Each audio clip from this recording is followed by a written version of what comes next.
The saloon fell silent as the blade whistled through the air, embedding itself 3 inches deep into the wooden beam right between Jake Morrison's fingers.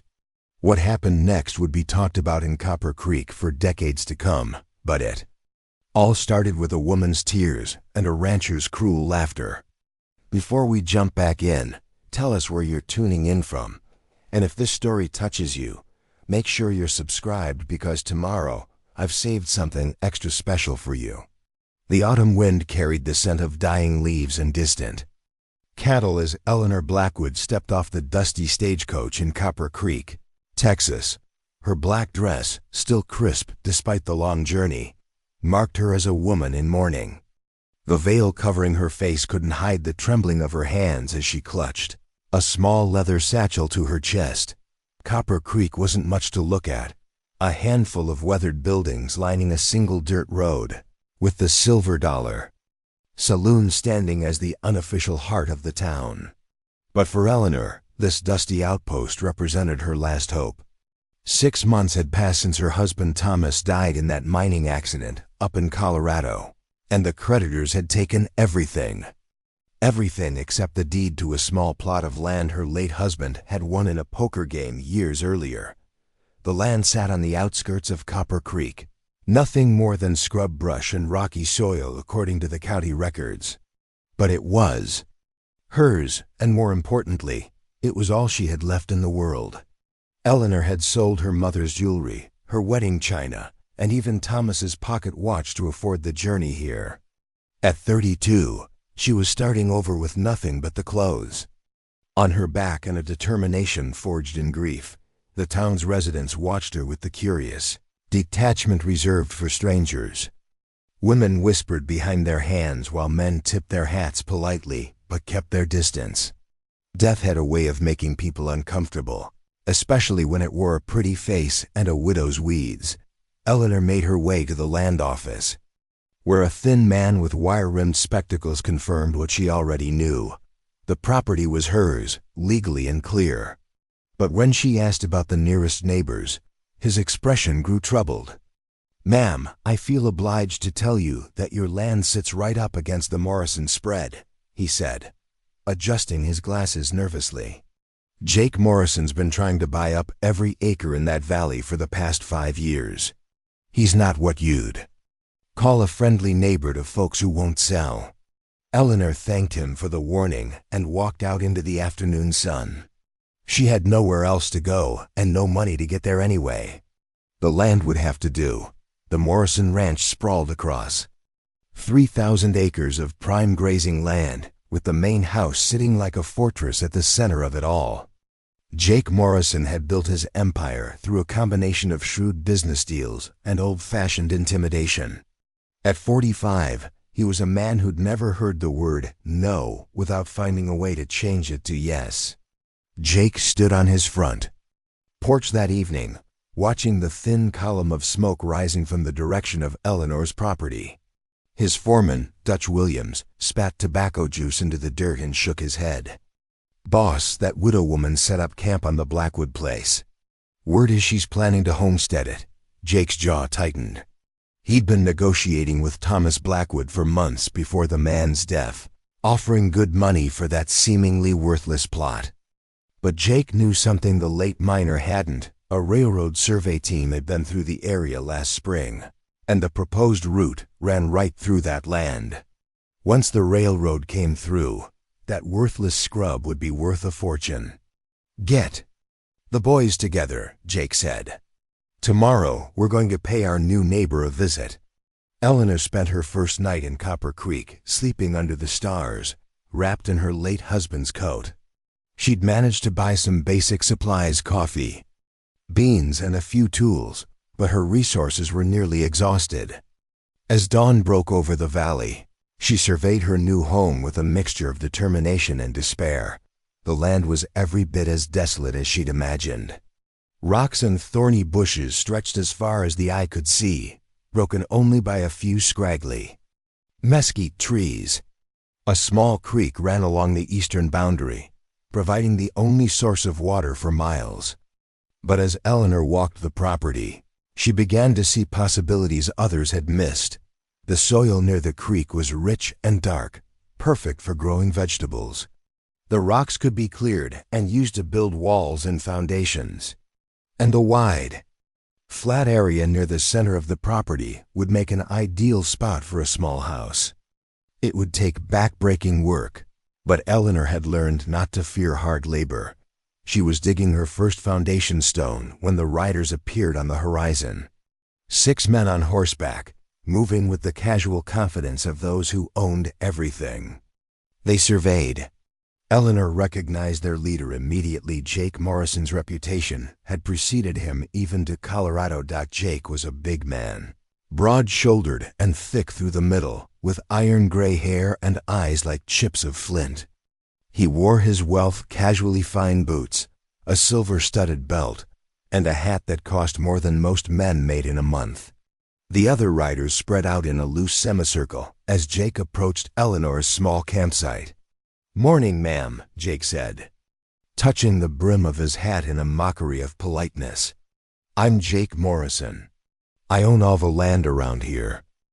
Eleanor straightened up, wiping dirt from her hands on her apron. "Mr. Morrison, I'm Eleanor Blackwood. I believe you knew my late husband." "Thomas was a good man," Jake said, though his tone suggested otherwise. "Terrible shame about that accident. But that's actually why I'm here. I've been thinking about your situation, and I'd like to make you an offer." "What kind of offer?" Jake swung down from his horse, moving with the deliberate slowness of a man who knew he held all the cards. "This land ain't fit for farming, Mrs.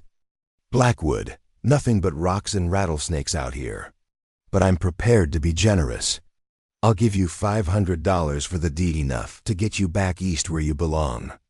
Eleanor's heart sank. $500 was more money than she'd seen in months, but it was also far less than the land was worth. More importantly, selling would leave her with nothing but a handful of cash and nowhere to go. "I appreciate the offer, Mr. Morrison, but I'm not interested in selling. This is my home now."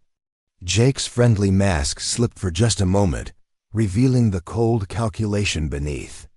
"Ma'am, I don't think you understand your situation. A woman alone out here, that's not natural. It's not safe. Accidents happen." The threat hung in the air like smoke from a gun barrel. Eleanor felt her knees tremble, but she kept her voice steady. "Are you threatening me, Mr. Morrison?" "Just stating facts, ma'am. This is hard country. It takes a man to tame it." Dutch Williams, Jake's foreman, leaned forward in his saddle. "Boss, maybe we should explain things more clearly. Sometimes city folk don't understand how things work out here." Jake held up a hand. "Now, Dutch, let's not be hasty. Mrs. Blackwood is an intelligent woman. I'm sure she'll come to see reason." He turned back to Eleanor. "I'll give you a week to think about my offer. That's more time than most folks get." As the riders turned to leave, Jake paused and looked back at Eleanor's pitiful campsite, the small fire, the few scattered tools, the thin blanket that had served as her bed. "You know, Mrs. Blackwood, I can't help but wonder what Thomas would think about you living like this. A proper lady, reduced to sleeping on the ground like a common drifter." He shook his head sadly. "It's almost enough to make a man cry." The cruelty of the comment hit Eleanor like a physical blow. She felt tears spring to her eyes, and despite her best efforts, they began to flow down her cheeks. The sight of her distress seemed to amuse Jake Morrison, who threw back his head and laughed. "Well, I'll be damned," he said to his men. "Look at that, boys. We got ourselves a regular waterworks show." The other riders chuckled, but Dutch Williams looked uncomfortable. "Boss, maybe we should what?" Jake's voice was sharp now. "Should I feel sorry for a woman who's too stubborn to accept help? This is exactly what I'm talking about. She's not strong enough for this life." Eleanor wiped her eyes with the back of her hand, anger beginning to replace her fear. "I think you've said enough, Mr. Morrison. Have I?" Jake's smile was cold as the winter wind. "Because from where I'm standing, it looks like you're about to flood this whole valley with those tears. Maybe that's your plan, irrigate the land the easy way. The men laughed again, louder this time. But they didn't know what Jake Morrison was about to learn. They didn't know about Eleanor's childhood on her father's ranch in Montana, where she'd learned to hunt and ride before she could properly read. They didn't know about the years she'd spent practicing with throwing knives, a skill her father had taught her as both entertainment and protection. Most importantly, they didn't know that Eleanor Blackwood had been carrying 3 perfectly balanced throwing knives in her skirt since the day she'd left Colorado. A widow alone on the frontier learned to protect herself, and Eleanor had learned very well indeed. As Jake Morrison continued his cruel mockery of her tears, Eleanor's hand moved slowly toward the hidden slit in her skirt. She'd hoped never to use the skills her father had taught her, but Jake Morrison was about to discover that some women were more dangerous than they appeared. The sun was directly overhead now, casting short shadows on the dusty ground. In the distance, a hawk circled lazily in the thermals, unaware that it was about to witness something that would become legend in Copper Creek. Eleanor's fingers closed around the handle of her first knife, and she began to smile through her tears. Jake Morrison thought he was dealing with a helpless widow, but he was about to learn that grief and desperation could forge a woman into something harder than steel. The stage was set, the players in position. In a few seconds, Jake Morrison's world would change forever, and Eleanor Blackwood would announce her presence in Copper Creek in a way that no one would ever forget. The first knife left Eleanor's hand with the whisper of death itself. It spun through the air in a perfect arc, the blade catching the sunlight like a fragment of lightning. Jake Morrison's laughter died in his throat as the steel buried itself in the wooden fence, post inches from his left ear, vibrating with the force of impact. Preparing and narrating this story took us a lot of time, so if you are enjoying it, subscribe to our channel. It means a lot to us. Now back to the story. The silence that followed was deafening. 6 hardened cowboys sat frozen in their saddles, their eyes wide with shock. Jake Morrison's face had gone pale beneath his weathered tan, and his hand instinctively moved toward his sidearm before stopping halfway. The transformation in Eleanor was immediate and terrifying. Her tears had dried, her shoulders had straightened, and her eyes held the cold promise of violence. "The next one won't miss," Eleanor said, her voice steady as granite. Her hand was already moving toward her skirt, where 2 more knives waited. "I suggest you choose your next words very carefully, Mr. Morrison." Dutch Williams was the first to recover from the shock. His weathered face split into a grin as he slowly raised his hands. "Well, I'll be damned," he said, genuine admiration in his voice. "Boys, we might have underestimated this lady." Jake's face flushed red with embarrassment and rage. Being shown up by a woman, especially in front of his men, was the worst kind of humiliation a man could suffer in this country. His pride warred with his survival instincts as he stared at the knife still quivering in the fence post. "You think that little trick scares me?" Jake's voice was thick with forced bravado. "Any fool can get lucky once." Eleanor's smile was sharp as the blade she'd just thrown. "Would you like to test that theory, Mr. Morrison? I have 2 more knives, and I'm feeling particularly unlucky today." The youngest of Jake's riders, a boy named Tommy Fletcher who couldn't have been more than 19, shifted nervously in his saddle. "Boss, maybe we should." "Shut up, Tommy," Jake snapped, his eyes never leaving Eleanor's face. "This doesn't concern you." But it did concern him and everyone else in that dusty clearing. Word would spread throughout Copper Creek within hours, and Jake Morrison's reputation would suffer accordingly. A man who couldn't handle one grieving widow was a man who couldn't be trusted to handle anything else. Eleanor sensed his dilemma and pressed her advantage. "I'm not asking for trouble, Mr. Morrison. I just want to be left alone to work my land. But if you insist on making this personal, I promise you won't like how it ends." Jake's hand twitched toward his gun again, but Dutch Williams cleared his throat meaningfully. The foreman had seen enough knife fights to know that Eleanor could put steel in a man's chest before he could clear leather. The math was simple and deadly. "Boss," Dutch said quietly, "maybe we should head back. Give the lady time to settle." Jake's jaw worked silently for a long moment.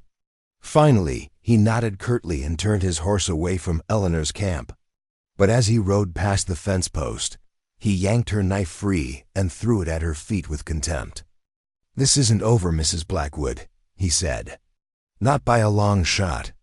Eleanor watched them ride away, her heart hammering in her chest. She'd won this round, but she knew Jake Morrison wasn't the type of man to forget an insult. If anything, she'd just made her situation more dangerous. That evening, Eleanor sat by her small fire, cleaning her knife and thinking about what came next. She'd bought herself time, but time was all she'd bought. Jake Morrison would be back, and next time he'd be ready for her. The sound of approaching hoofbeats made her hand move instinctively to her weapon, but the rider who emerged from the darkness was alone and elderly. Doc Patterson, Copper Creek's physician and one of its most respected citizens, dismounted slowly and approached her fire with his hands visible. "Mrs. Blackwood," he said, his voice gentle, "I heard about what happened today. Thought you might want some company." Eleanor gestured to a flat rock beside the fire. "Please sit."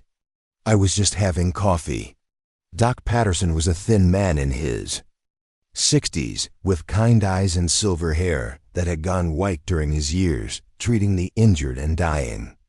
He'd been in Copper Creek for 15 years, long enough to see Jake Morrison's rise to power and the methods he'd used to achieve it. "You know," Doc said, accepting a cup of coffee, "I knew your husband briefly. He came through town a few years back, won that poker game against Billy Sawyer. Thomas struck me as a good man." "He was," Eleanor said simply. "The best man I ever knew. I'm sorry for your loss. And I'm sorry you had to face Jake Morrison alone today." "That wasn't right." Eleanor looked at the doctor sharply. "You heard about that already?" Doc Patterson chuckled. "Ma'am, in a town this size, news travels faster than wildfire." By sunset, every person in Copper Creek knew that Jake Morrison got schooled by a widow with a throwing knife. Some folks are calling it the most entertaining thing that's happened here in years. "And what are you calling it, Doctor?" "I'm calling it the first time anyone stood up to Jake Morrison in a long time. The question is, what happens next?" Eleanor poked at the fire with a stick, sending sparks spiraling into the night sky. "I suppose that depends on Mr. Morrison." "No, ma'am, it depends on you." Doc Patterson leaned forward, his expression serious. "Jake Morrison isn't going to let this slide. He can't afford to. His whole empire is built on fear and intimidation. If word gets out that a woman made him back down, every small rancher and farmer in the valley will start thinking they can stand up to him too. So what are you suggesting?" "I'm suggesting you might want to consider his offer. Take the money and go somewhere safe. This valley has seen enough blood." Eleanor was quiet for a long moment, staring into the flames. "Doctor, do you know what I had when I left Colorado? $14 and a train ticket. Everything else was gone. The house, the furniture, Thomas's tools. Even his grave marker was repossessed." Doc Patterson winced. "I didn't know things were that bad. This land is all I have left. If I sell it, I'll have enough money to last maybe 6 months if I'm careful. Then what? I'm 32 years old, Doctor. I have no family, no trade, no prospects. If I don't make a stand here, I'll spend the rest of my life dependent on the charity of others. And if you do make a stand, you might not live to see 33. Eleanor smiled grimly. "Then at least I'll die as Thomas Blackwood's wife, not as some stranger's burden." Doc Patterson studied her face in the firelight. "You're not going to back down, are you?" "No, sir. I'm not." The doctor sighed and stood up, brushing dust from his pants. "In that case, you should know that Jake Morrison has friends in high places. The sheriff, the judge, most of the town council. If this turns into a legal matter, you'll be fighting an uphill battle. What about you, Doctor? Are you Jake Morrison's friend too? Doc Patterson considered the question carefully. I'm a doctor, Mrs. Blackwood. I've patched up men Jake Morrison has beaten. I've delivered babies to wives Jake Morrison has widowed. I've seen what happens when one man has too much power over too many people. He paused. No, ma'am. I wouldn't call myself Jake Morrison's friend. After the doctor left, Eleanor sat alone. By her fire, planning her next moves. She needed shelter, food, and water, but most importantly, she needed allies. Jake Morrison had shown her that. She couldn't face this challenge alone. The next morning brought visitors of a different sort. 3 women from town arrived on foot, carrying baskets covered with checkered cloths. Eleanor recognized them from her brief time in Copper Creek. Martha Hayes, the baker's wife. Susan Torres, who ran the general store with her husband. And Claire Murphy, the schoolteacher. Mrs. Blackwood, Martha said, her voice warm despite the early hour. We brought you some things. The baskets contained fresh bread, preserves, coffee, and a collection of household items, dishes, blankets, and even a small mirror. Eleanor felt tears spring to her eyes at the unexpected kindness. Ladies, I can't accept this. I don't have money to pay you. Who said anything about payment? Susan Torres smiled. We're neighbors. This is what neighbors do. Claire Murphy, a young woman with intelligent eyes and prematurely gray hair, stepped forward. Mrs. Blackwood, we heard about yesterday. What you did took courage. Or foolishness, Eleanor replied. I'm not sure which. Maybe both, Martha Hayes said pragmatically. But foolish or not, you're the first person to stand up to Jake Morrison. In 5 years. That means something. Eleanor looked at the 3 women, seeing something in their faces that she hadn't expected. Hope. Has he hurt you too? The women exchanged glances. Finally, Claire Murphy spoke. Jake Morrison owns the mortgage on the schoolhouse. Every month, he threatens to foreclose unless I teach his version of history to the children. Susan and her husband owe him money for their store. Martha's husband borrowed against his bakery to pay doctor bills when their son was sick. We're all trapped, Susan added quietly. Jake Morrison has his fingers in every business in town. Cross him, and you lose everything. Eleanor began to understand the larger picture. Jake Morrison wasn't just a rancher, he was a puppet master, controlling the entire town through debt and fear. Her small act of defiance had done more than protect her land. It had shown others that the puppet master could be challenged. What do you need from me? Eleanor asked. Martha Hayes smiled. Just keep being brave, Mrs. Blackwood. The rest of us will figure out how to help. Over the following days, Eleanor threw herself into the work of building a life on her harsh land. She cleared rocks, dug irrigation channels, and began construction on a small cabin near the creek. The work was backbreaking, but she attacked it with the fury of a woman who had nothing left to lose. Her knife-throwing incident had made her famous throughout the county. Travelers would make detours just to catch a glimpse of the woman who'd faced down Jake Morrison. Some came seeking entertainment, hoping to provoke another confrontation. Others came offering help. An old carpenter named Pete Kowalski arrived one morning with a wagon full of lumber. Heard you were building, he said simply. Figured you could use some proper materials. Eleanor tried to pay him, but he waved her money away. Jake Morrison foreclosed on my shop last month. I got nowhere else to go and nothing else to do. Might as well help someone who's got the guts to fight back. Similar scenes played out over the following weeks. A young Mexican vaquero named Carlos Mendoza showed up with skills in irrigation and well digging. A widow named Agnes Porter brought seeds and knowledge of frontier farming. Even some of Jake Morrison's own cowboys began stopping by, ostensibly to water their horses, but really to catch glimpses of the woman who'd made their boss look like a fool. Eleanor's land began to transform. The cabin took shape under Pete Kowalski's skilled hands. Carlos Mendoza's irrigation channels brought water to previously barren soil. Agnes Porter's vegetable garden sprouted green shoots that promised future harvests. What had been a desolate plot of rocks and scrub was becoming something that looked like hope. But Jake Morrison wasn't sitting idle. Reports reached Eleanor of his activities through the network of women who'd begun visiting her regularly. He was calling in debts, pressuring businesses, and making life difficult for anyone who'd shown Eleanor kindness. The message was clear: help the widow and face the consequences. The pressure campaign reached its peak when Sheriff Bill Hawkins arrived at Eleanor's cabin one evening. Hawkins was a heavy-set man in his 50s, with a badge that had been purchased, with Jake Morrison's money and a conscience that had been sold along with it. "Mrs. Blackwood," he said, dismounting from his horse with obvious reluctance, "I need to talk to you about a complaint that's been filed." Eleanor wiped her hands on her apron and stepped out of her cabin. "What kind of complaint, Sheriff?" "Jake Morrison says you threatened him with a deadly weapon. Says you threw a knife at him without provocation. That's assault with intent to harm." Eleanor's temper flared. "That's ridiculous. I was defending myself on my own property." "Maybe so, but I still have to investigate. Morrison's asking for a warrant for your arrest. And are you going to give him one?"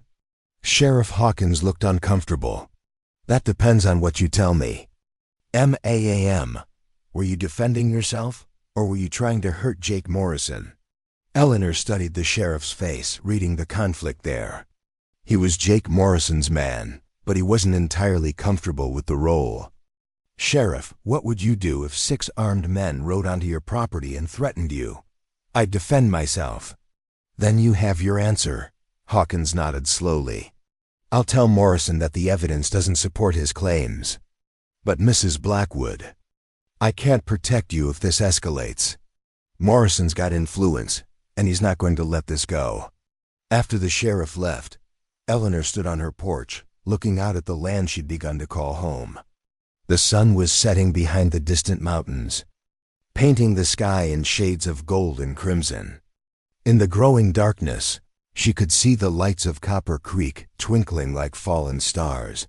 Somewhere in that town, Jake Morrison was planning his next move. Eleanor knew it wouldn't be legal threats or intimidation tactics. A man like Jake Morrison, when pushed too far, would eventually resort to violence. When that happened, Eleanor would be ready. She walked to her cabin and retrieved her knife roll from its hiding place beneath her bed. 3 perfectly balanced throwing knives gleamed in the lamplight. Her father had taught her to use them, but Jake Morrison was about to teach her something else entirely: that sometimes a woman had to become dangerous to survive. Hash Rancher Mocked the Crying Widow Part 3. The attack came at dawn, 3 weeks after Eleanor's confrontation with Jake Morrison. She woke to the sound of splintering wood and the acrid smell of smoke. Through her cabin window, she could see orange flames licking at the walls of her newly constructed barn where she'd been storing hay and tools. Eleanor grabbed her knife, roll, and rushed outside, her bare feet finding purchase on the cold ground. 6 figures moved through the pre-dawn darkness, their faces hidden behind bandanas. They worked with practiced efficiency, one group feeding the fire while another destroyed her irrigation channels with pickaxes and sledgehammers.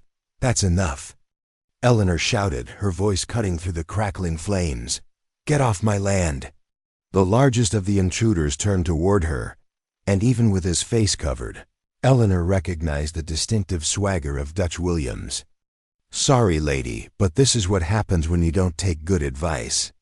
Eleanor's hand moved to her knife handle, but Dutch was ready for her this time. He raised a shotgun, its twin barrels gleaming in the firelight. "I wouldn't if I were you. That trick won't work twice." The other men had finished their work and were mounting their horses. Eleanor watched in helpless fury as months of labor went up in smoke. Her barn was a total loss, her irrigation system destroyed, and her vegetable garden trampled into mud. "Tell your boss this won't scare me off," Eleanor called out as the riders prepared to leave. Dutch Williams laughed, a sound like gravel in a tin can. Lady, this wasn't about scaring you off. This was about sending a message to everyone else in town. Cross Jake Morrison, and this is what you get. As the sun rose over the smoldering ruins of her barn, Eleanor surveyed the damage with a heavy heart. The fire had consumed not just her building, but also her winter hay supply, her tools, and the seeds Agnes Porter had given her. More devastating was the destruction of her irrigation channels. Without them, her land would revert to the barren wasteland it had been when she arrived. But as Eleanor stood among the ashes, she realized something that Jake Morrison had failed to understand. The attack hadn't broken her spirit, it had crystallized her resolve. She was no longer just fighting for her land. She was fighting for everyone who'd ever been bullied by Jake Morrison's power. The sound of approaching wagons broke through her contemplation. A convoy of vehicles was making its way across the valley, led by Doc Patterson's familiar buggy.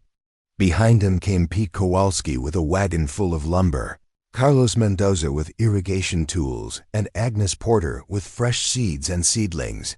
"Heard you had some trouble," Doc Patterson said as he climbed down from his buggy. "Figured you could use some help." "Ladies, I can't accept this. I don't have money to pay you." "Who said anything about payment?" Susan Torres smiled. "We're neighbors. This is what neighbors do." Claire Murphy, a young woman with intelligent eyes and prematurely gray hair, stepped forward. "Mrs. Blackwood, we heard about yesterday. What you did took courage, or foolishness," Eleanor replied. "I'm not sure which." "Maybe both," Martha Hayes said pragmatically. "But foolish or not, you're the first person to stand up to Jake Morrison. In 5 years. That means something." Eleanor looked at the three women, seeing something in their faces that she hadn't expected. "Hope. Has he hurt you too?" The women exchanged glances. Finally, Claire Murphy spoke. "Jake Morrison owns the mortgage on the schoolhouse. Every month, he threatens to foreclose unless I teach his version of history to the children. Susan and her husband owe him money for their store. Martha's husband borrowed against his bakery to pay doctor bills when their son was sick. We're all trapped," Susan added quietly. "Jake Morrison has his fingers in every business in town. Cross him, and you lose everything." Eleanor began to understand the larger picture. Jake Morrison wasn't just a rancher, he was a puppet master, controlling the entire town through debt and fear. Her small act of defiance had done more than protect her land. It had shown others that the puppet master could be challenged. "What do you need from me?" Eleanor asked. Martha Hayes smiled. "Just keep being brave, Mrs. Blackwood. The rest of us will figure out how to help." Over the following days, Eleanor threw herself into the work of building a life on her harsh land. She cleared rocks, dug irrigation channels, and began construction on a small cabin near the creek. The work was backbreaking, but she attacked it with the fury of a woman who had nothing left to lose. Her knife-throwing incident had made her famous throughout the county. Travelers would make detours just to catch a glimpse of the woman who'd faced down Jake Morrison. Some came seeking entertainment, hoping to provoke another confrontation. Others came offering help. An old carpenter named Pete Kowalski arrived one morning with a wagon full of lumber. "Heard you were building," he said simply. "Figured you could use some proper materials." Eleanor tried to pay him, but he waved her money away. "Jake Morrison foreclosed on my shop last month. I got nowhere else to go and nothing else to do. Might as well help someone who's got the guts to fight back." Similar scenes played out over the following weeks. A young Mexican vaquero named Carlos Mendoza showed up with skills in irrigation and well digging. A widow named Agnes Porter brought seeds and knowledge of frontier farming. Even some of Jake Morrison's own cowboys began stopping by, ostensibly to water their horses, but really to catch glimpses of the woman who'd made their boss look like a fool. Eleanor's land began to transform. The cabin took shape under Pete Kowalski's skilled hands. Carlos Mendoza's irrigation channels brought water to previously barren soil. Agnes Porter's vegetable garden sprouted green shoots that promised future harvests. What had been a desolate plot of rocks and scrub was becoming something that looked like hope. But Jake Morrison wasn't sitting idle.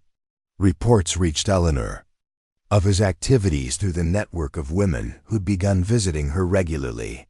He was calling in debts, pressuring businesses, and making life difficult for anyone who'd shown Eleanor kindness. The message was clear: help the widow and face the consequences. The pressure campaign reached its peak when Sheriff Bill Hawkins arrived at Eleanor's cabin one evening. Hawkins was a heavy-set man in his 50s, with a badge that had been purchased with Jake Morrison's money and a conscience that had been sold along with it. "Mrs. Blackwood," he said, dismounting from his horse with obvious reluctance, "I need to talk to you about a complaint that's been filed." Eleanor wiped her hands on her apron and stepped out of her cabin. "What kind of complaint, Sheriff?" "Jake Morrison says you threatened him with a deadly weapon.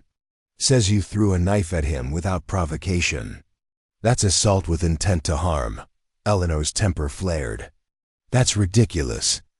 I was defending myself on my own property." "Maybe so, but I still have to investigate. Morrison's asking for a warrant for your arrest. And are you going to give him one?" Sheriff Hawkins looked uncomfortable. "That depends on what you tell me. MAAM. Were you defending yourself, or were you trying to hurt Jake Morrison?" Eleanor studied the sheriff's face, reading the conflict there. He was Jake Morrison's man, but he wasn't entirely comfortable with the role. "Sheriff, what would you do if 6 armed men rode onto your property and threatened you?" "I'd defend myself." "Then you have your answer." Hawkins nodded slowly. "I'll tell Morrison that the evidence doesn't support his claims. But Mrs. Blackwood, I can't protect you if this escalates. Morrison's got influence, and he's not going to let this go." After the sheriff left, Eleanor stood on her porch, looking out at the land she'd begun to call home. The sun was setting behind the distant mountains, painting the sky in shades of gold and crimson. In the growing darkness, she could see the lights of Copper Creek twinkling like fallen stars. Somewhere in that town, Jake Morrison was planning his next move. Eleanor knew it wouldn't be legal threats or intimidation tactics. A man like Jake Morrison, when pushed too far, would eventually resort to violence. When that happened, Eleanor would be ready. She walked to her cabin and retrieved her knife roll from its hiding place beneath her bed. 3 perfectly balanced throwing knives gleamed in the lamplight. Her father had taught her to use them, but Jake Morrison was about to teach her something else entirely: that sometimes a woman had to become dangerous to survive. Hash Rancher Mocked the Crying Widow Part 3. The attack came at dawn, 3 weeks after Eleanor's confrontation with Jake Morrison. She woke to the sound of splintering wood and the acrid smell of smoke. Through her cabin window, she could see orange flames licking at the walls of her newly constructed barn where she'd been storing hay and tools. Eleanor grabbed her knife, roll, and rushed outside, her bare feet finding purchase on the cold ground. 6 figures moved through the pre-dawn darkness, their faces hidden behind bandanas. They worked with practiced efficiency, one group feeding the fire while another destroyed her irrigation channels with pickaxes and sledgehammers. "That's enough," Eleanor shouted, her voice cutting through the crackling flames. "Get off my land!" The largest of the intruders turned toward her, and even with his face covered, Eleanor recognized the distinctive swagger of Dutch Williams. "Sorry, lady, but this is what happens when you don't take good advice." Eleanor's hand moved to her knife handle, but Dutch was ready for her this time. He raised a shotgun, its twin barrels gleaming in the firelight. "I wouldn't if I were you. That trick won't work twice." The other men had finished their work and were mounting their horses. Eleanor watched in helpless fury as months of labor went up in smoke. Her barn was a total loss, her irrigation system destroyed, and her vegetable garden trampled into mud. "Tell your boss this won't scare me off," Eleanor called out as the riders prepared to leave. Dutch Williams laughed, a sound like gravel in a tin can. Lady, this wasn't about scaring you off. This was about sending a message to everyone else in town. Cross Jake Morrison, and this is what you get. As the sun rose over the smoldering ruins of her barn, Eleanor surveyed the damage with a heavy heart. The fire had consumed not just her building, but also her winter hay supply, her tools, and the seeds Agnes Porter had given her. More devastating was the destruction of her irrigation channels. Without them, her land would revert to the barren wasteland it had been when she arrived. But as Eleanor stood among the ashes, she realized something that Jake Morrison had failed to understand. The attack hadn't broken her spirit, it had crystallized her resolve. She was no longer just fighting for her land. She was fighting for everyone who'd ever been bullied by Jake Morrison's power. The sound of approaching wagons broke through her contemplation. A convoy of vehicles was making its way across the valley, led by Doc Patterson's familiar buggy. Behind him came Pete Kowalski with a wagon full of lumber, Carlos Mendoza with irrigation tools, and Agnes Porter with fresh seeds and seedlings. "Heard you had some trouble," Doc Patterson said as he climbed down from his buggy. "Figured you could use some help." Eleanor leaned forward. "Your daughter came to see me today." The change in Jake's expression was immediate and alarming. His face flushed red, and his hands clenched into fists. "Rebecca had no business. She's worried about you. She's a child. She doesn't understand how the world works. She understands that her father is destroying himself trying to control something that can't be controlled." Jake stood up abruptly, pacing to the window. "You don't know what you're talking about, don't I? Mr. Morrison, I lost my husband 6 months ago. I know what grief can do to a person. I know how it can twist love into something that looks like hate." Jake's shoulders sagged slightly. "Margaret was everything to me. When she died, I swore I'd never let anyone I cared about suffer like that again. If that means being hard, being feared, then so be it." Eleanor stood and walked to where Jake stood by the window. "But you're not protecting anyone. You're hurting them. The people in town, your workers, your daughter, they're all afraid of you. Fear keeps them safe. Fear keeps them prisoners. Just like it's keeping you prisoner." Jake turned to face her, and Eleanor saw something in his eyes she hadn't expected: tears. "I don't know how to be anything else anymore. It's been so long since I felt anything but anger." Eleanor reached out and touched his arm gently. "Then let me help you remember." For a moment, Jake Morrison looked like the man he might have been, before grief and power had twisted him into something else. But then his expression hardened again, and he stepped away from her touch. "It's too late for that, Mrs. Blackwood. I've done too many things, hurt too many people. There's no going back. There's always a way back if you're willing to take the first step." Jake was quiet for a long moment, staring out at the valley below. Finally, he spoke without turning around. "What are you proposing?" Eleanor took a deep breath. "A competition, public, witnessed by the whole town. If I win, you leave me and my supporters alone. If you win, I'll sell you my land and leave Copper Creek forever." Jake turned around, his eyebrows raised. "What kind of competition?" Eleanor smiled, and for the first time since arriving at the ranch, she felt truly confident. "Your choice, Mr. Morrison. Whatever you think showcases your strengths best." Jake studied her face for a long moment. Then slowly he began to smile. "Mrs. Blackwood, I think you just might be the most interesting woman I've ever met. Is that a yes?" Jake extended his hand. "It's a yes. 1 week from today, high noon, in the town square. I'll think of something appropriate." Eleanor shook his hand, feeling the strength in his grip and the tremor that betrayed his failing heart. 1 week then. As Eleanor rode back to her cabin, under the stars, she wondered if she'd just made the biggest mistake of her life. She'd gambled everything on the belief that Jake Morrison could be reached, that underneath his hard exterior was a man worth saving. In 7 days. She'd find out if she was right, or if she'd just signed her own death warrant. Word of the challenge spread through Copper Creek like wildfire in dry grass. By the morning after Eleanor's visit to the Morrison Ranch, every person within 50 miles knew about the upcoming competition. The details remained mysterious. Jake Morrison had kept his chosen contest secret, but the stakes were clear enough. The future of the valley would be decided in 6 days.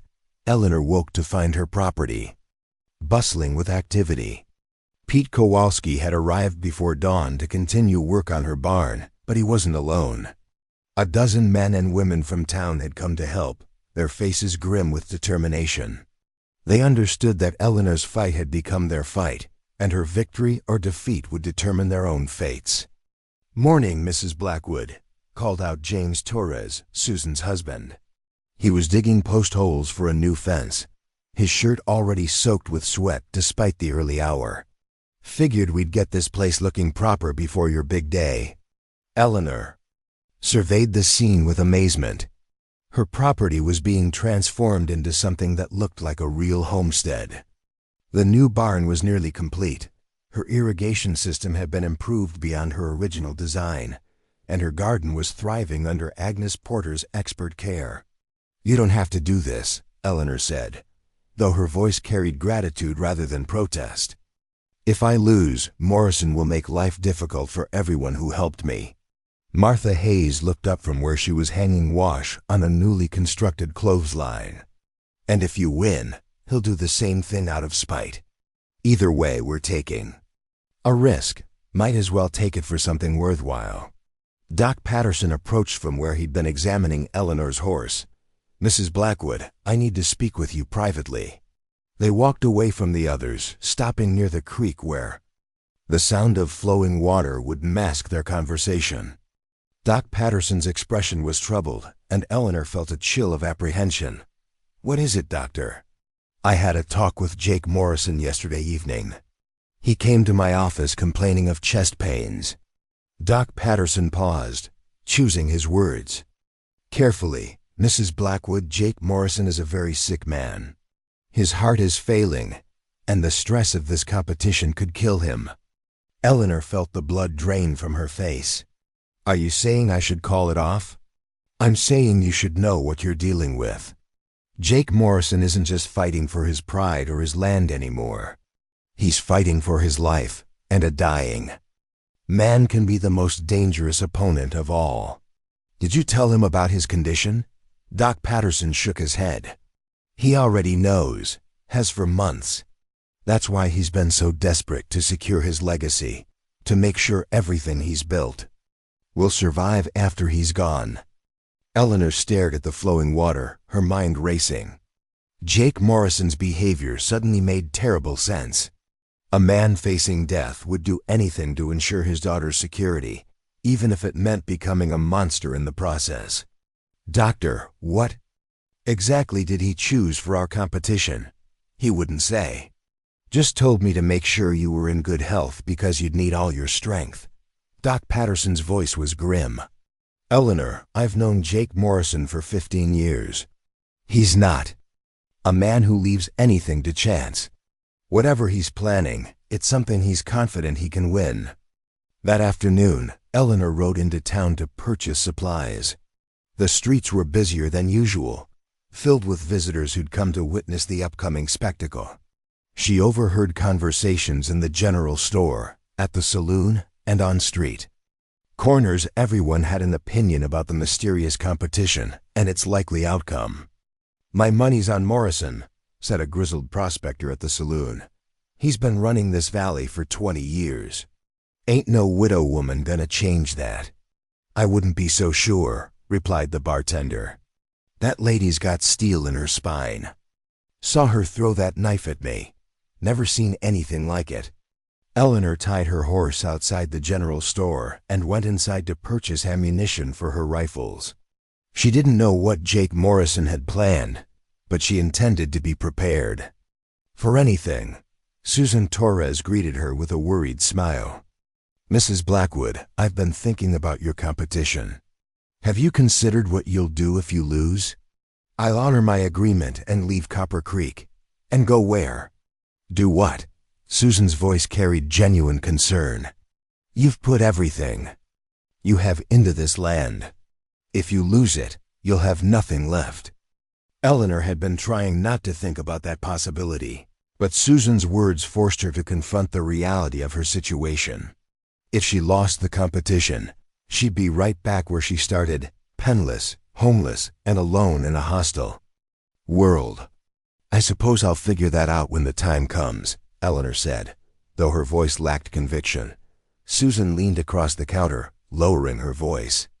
There might be another option. James and I have been talking, and we think we could buy your land from you right now. Not for much, we don't have Morrison's money, but enough to get you started somewhere safe. The offer was tempting, and Eleanor felt a moment of weakness as she considered accepting it. But then she thought about the people who'd risked everything to help her, the community that had formed around her small act of defiance. Thank you, Susan, but I can't. Too many people are counting on me to see this through. Then God help you, because Jake Morrison doesn't fight fair. That evening, Eleanor sat on her porch, cleaning her rifles and thinking about the days ahead. The sun was setting behind the mountains, painting the sky in brilliant shades of orange and red. It was a beautiful country, worth fighting for, but Eleanor wondered if she'd live to see another sunset like this one. The sound of approaching hoofbeats made her look up. A lone rider was approaching her cabin, moving slowly in the gathering dusk. As the figure drew closer, Eleanor recognized Rebecca Morrison. Miss Morrison, Eleanor called out as Rebecca dismounted. This is becoming a habit. Rebecca's face was pale with worry. Mrs. Blackwood, I had to come. I know what my father is planning for your competition. Eleanor set down her rifle and stood up. What is it? A knife-throwing contest. But not the kind you're thinking of. Rebecca's voice was tight with fear. He set up targets in the town square, human silhouettes at increasing distances. The contest is to see who can put the most knives into the targets with accuracy. Eleanor felt a moment of relief. A knife-throwing competition was exactly what she'd hoped for, something that played to her strengths rather than Jake Morrison's. That doesn't sound so bad, Eleanor said. I'm quite good with throwing knives. Rebecca shook her head frantically. You don't understand. The final round isn't throwing at targets. It's throwing knives at each other. Eleanor's blood turned to ice. What do you mean? My father calls it the courage test. Each contestant throws knives as close to their opponent as possible without actually hitting them. The first person to flinch or step away loses. Rebecca's voice broke. Mrs. Blackwood, my father has been practicing this for weeks. He's not planning to miss by much. Eleanor sank back into her chair, the full horror of Jake Morrison's plan becoming clear. It wasn't really a competition at all. It was a duel with throwing knives, dressed up as entertainment for the crowds. Jake Morrison was gambling that his reputation and intimidation factor would make Eleanor flinch first, or that his superior knowledge of the game would give him an insurmountable advantage. Why are you telling me this? Eleanor asked. Because I don't want to watch my father become a murderer. Because I don't want to see you die for no reason. Rebecca wiped tears from her eyes. Mrs. Blackwood, please reconsider. Take Susan Torres's offer and leave town. My father will win this competition because he's willing to kill you to do it. Eleanor stared out at the darkening valley, her mind working through the implications of Rebecca's warning. Jake Morrison had chosen a contest where his willingness to risk death, his own or Eleanor's, would be the deciding factor. He was gambling that Eleanor's survival instincts would override her determination. Rebecca, does your father know that you're here? No. He thinks I'm visiting friends in town again. Eleanor stood up and walked to the edge of her porch. Then, you need to get home before he discovers you're missing. And Rebecca? Thank you for the warning, but I won't be leaving Copper Creek. You're going to go through with it? Even knowing what he's planning? Eleanor turned back to face the young woman. especially knowing what he's planning. Your father thinks he's the only one willing to risk everything, but he's wrong. I've already lost everything that mattered to me. What's one more gamble? After Rebecca left, Eleanor sat alone on her porch, thinking about death and courage and the terrible arithmetic of survival. Jake Morrison had chosen his battleground well, a contest that would favor the person most willing to dance with death. But Eleanor had been dancing with death since the day Thomas died. The only question now was whether she could dance long enough to outlast a man who had nothing left to lose. The next 3 days passed in a blur of preparation and anticipation. Eleanor practiced with her throwing knives until her arm ached, working on accuracy at longer and longer ranges. Pete Kowalski set up targets for her at distances up to 50 yards, and Eleanor found that her skills remained sharp even at extreme range. But accuracy wouldn't be enough for Jake Morrison's contest. She needed to develop nerves of steel, the ability to stand perfectly still while sharp blades flew inches from her body. Eleanor practiced by having Carlos Mendoza throw blunted knives near her, gradually working up to sharper implements and closer distances. "Senora," Carlos said after one particularly intense session, "you do not have to do this thing. There are other ways to fight a man like Morrison." "What other ways?" Eleanor asked, toweling sweat from her face. "We could leave together, all of us, start somewhere new, somewhere Morrison cannot reach." Eleanor shook her head. "Carlos, running away doesn't solve anything. Jake Morrison will just find new people to bully, new communities to control. Someone has to make a stand. And it has to be you." Eleanor looked around at her property, the barn that had been rebuilt by community effort, the garden that flourished through shared labor, the irrigation channels that would provide water for generations to come. "Yes," she said simply. "It has to be me." Word came on Friday evening that Jake Morrison had finished setting up the competition area in the town square. Witnesses reported seeing wooden targets arranged at various distances, with the final position marked by 2 wooden posts driven into the ground exactly 6 feet apart. That night, Eleanor lay in her bed staring at the ceiling, unable to sleep. Tomorrow would determine not just her own fate, but the future of everyone who dared to stand with her against Jake Morrison's tyranny. She thought about Thomas, wondering what he would say if he could see her now. "I hope I'm making you proud," she whispered to the darkness. Outside her window, the night was alive with sounds: crickets chirping, owls calling, the distant lowing of cattle. It was the symphony of a living valley, a place where people could build homes and raise families and dream of better tomorrows. It was worth fighting for, worth dying for if necessary. Eleanor rose before dawn and dressed carefully in her best dress, the same black outfit she'd worn when arriving in Copper Creek months earlier. It seemed fitting that her story in this place might end where it had begun, with a woman in mourning clothes facing an uncertain future.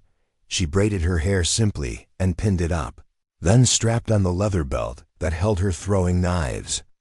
3 perfectly balanced blades, each one a tool of both protection and destruction. Her father had taught her to use them in Montana, but Jake Morrison would teach her something else entirely: whether courage was stronger than desperation, whether hope could overcome fear. As the sun rose over Copper Creek, Eleanor Blackwood prepared to discover what she was truly made of. The town square of Copper Creek had never seen such a crowd. By 11:30, every available space was packed, with spectators who'd traveled from across the territory to witness the showdown between Eleanor Blackwood and Jake Morrison. Merchants had set up stands selling food and drink, treating the event like a county fair rather than what it truly was: a deadly confrontation that would determine the future of the valley. Eleanor arrived at precisely noon, walking alone down Main Street with her head held high. She wore her black dress and carried herself with the dignity of a woman who'd made peace with whatever fate awaited her. The crowd parted before her, creating a path to the competition area that Jake Morrison had constructed in the center of the square. The setup was more elaborate than Eleanor had expected. Wooden targets stood at intervals of 10, 20, 30, and 40 yards, each one painted with human silhouettes. But it was the final stage that drew every eye to wooden posts driven into the ground exactly 6 feet apart, with knife throwing. Lines marked in the dirt at 20 paces. This was where the courage test would take place, where one of them would prove their nerve by standing motionless while razor-sharp steel flew past their body. Jake Morrison was already waiting, dressed in his finest clothes and looking every inch the successful rancher. But Eleanor noticed the slight tremor in his hands and the way he favored his left side, signs of the failing heart that Doc Patterson had warned her about. He was a man living on borrowed time, which made him infinitely more dangerous. Sheriff Hawkins stepped forward to address the crowd. "Ladies and gentlemen, you all know why we're here. Mrs. Eleanor Blackwood and Mr. Jake Morrison have agreed to settle their differences through competition. The rules are simple: 5 rounds of knife throwing at increasing difficulty, with the winner determined by accuracy and nerve." The sheriff outlined the contest: 4 rounds of target throwing at progressively longer distances, followed by the final courage test. Each contestant would throw 3 knives per round, with points awarded for accuracy. In case of a tie, the courage test would serve as the ultimate tiebreaker. "Any last words before we begin?" Sheriff Hawkins asked. Jake Morrison stepped forward, his voice carrying across the silent square. "I want everyone here to understand what this is about. Mrs. Blackwood came to our valley thinking she could change things, thinking she could stand against the natural order. Today, she learns that some forces are too powerful to resist." Eleanor moved to her position, her voice calm and clear. "Mr. Morrison is right about one thing. I came here to change things. I came here to prove that ordinary people don't have to bow down to bullies, that courage is stronger than fear. Today, we found out if I was right." The first round began with target practice at 10 yards. Jake Morrison threw first, his 3 knives grouping tightly in the center of the target. The crowd murmured appreciatively, despite his age and illness. Morrison's aim remained deadly accurate. Eleanor stepped to the line, drawing her first knife with practiced smoothness. The blade left her hand with a whisper of steel, embedding itself dead center in the target. Her second and third throws were equally precise, matching Morrison's accuracy exactly. "Round 1 is a tie," Sheriff Hawkins announced. Moving to 20 yards, the pattern continued through the second and third rounds. Both contestants displayed remarkable skill, their knives finding their marks with machine-like precision. But Eleanor noticed Jake Morrison's breathing becoming more labored with each round, sweat beading on his forehead despite the cool autumn air.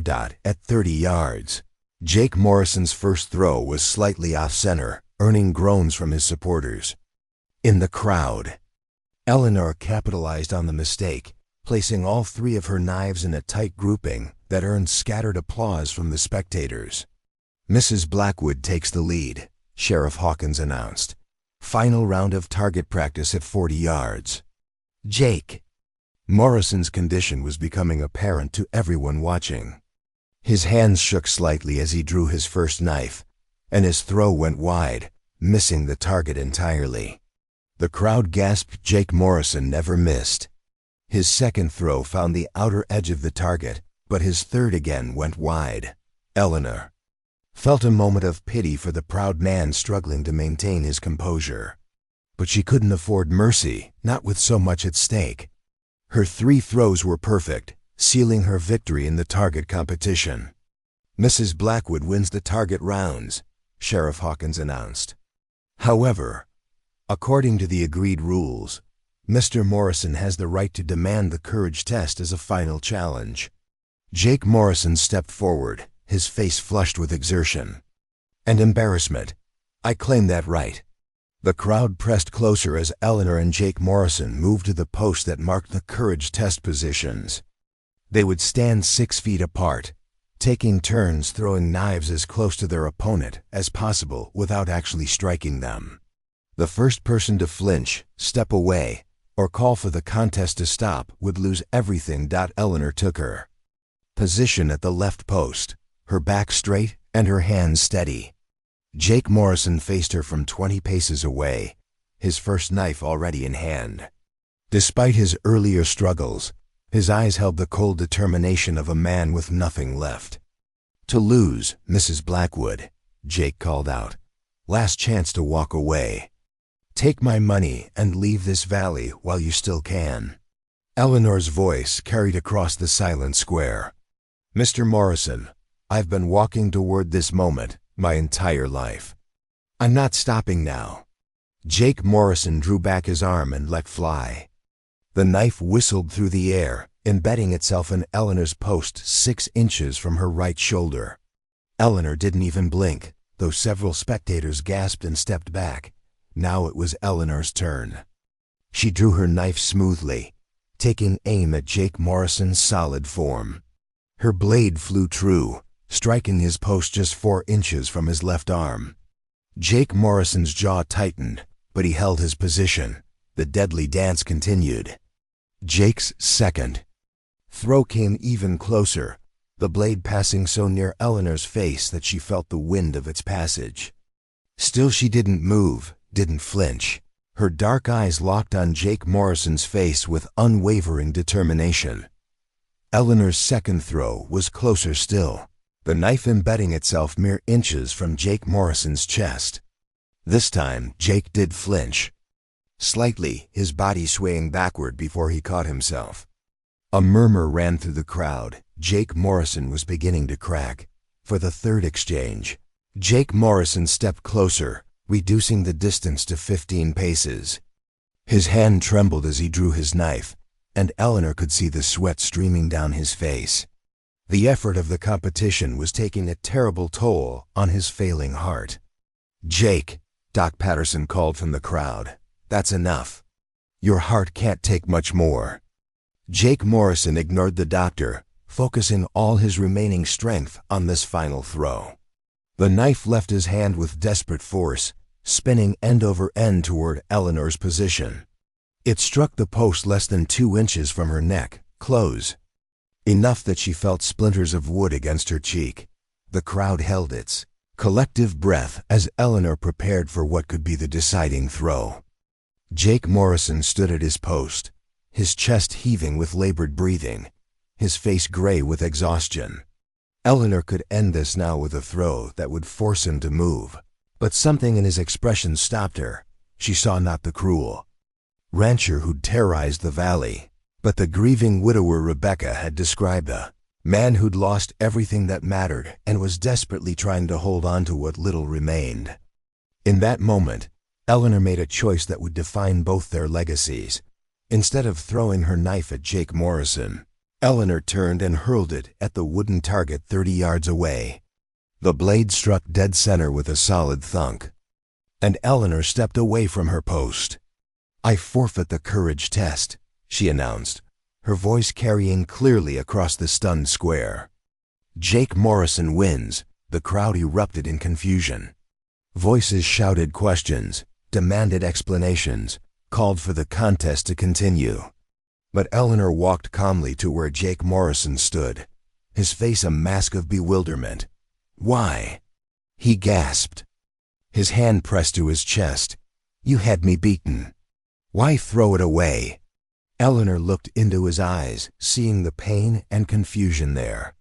Because winning isn't always about defeating your opponent, Mr. Morrison. Sometimes it's about saving them. Jake Morrison stared at her for a long moment, then slowly sank to his knees. Whether from exhaustion, relief, or the crushing weight of his own actions, Eleanor couldn't tell. But when he looked up at her again, tears were streaming down his weathered cheeks.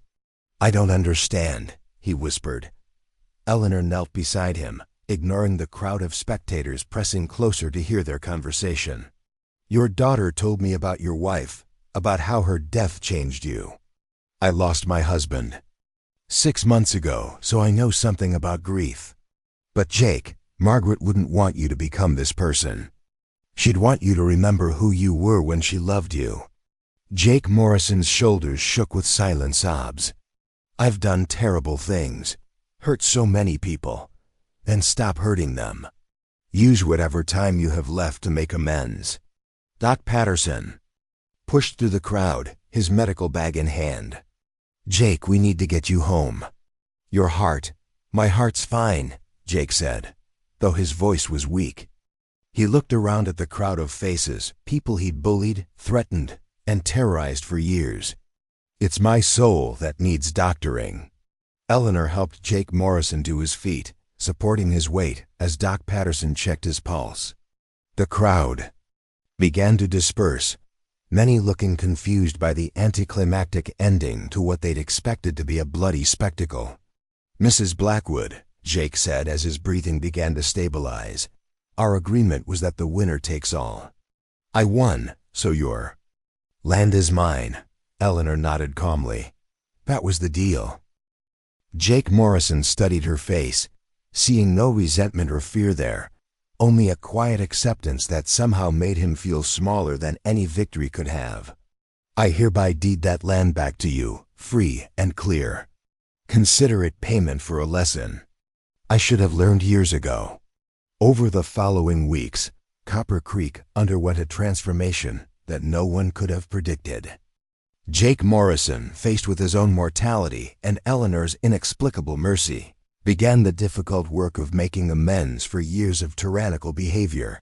He forgave debts that had kept families in poverty, returned property he'd seized through legal manipulation, and established a fund to help widows and orphans throughout the valley. The change wasn't immediate. Decades of fear and resentment couldn't be erased overnight, but slowly, tentatively, the community began to heal. Eleanor's land flourished under the care of her expanding circle of friends and allies.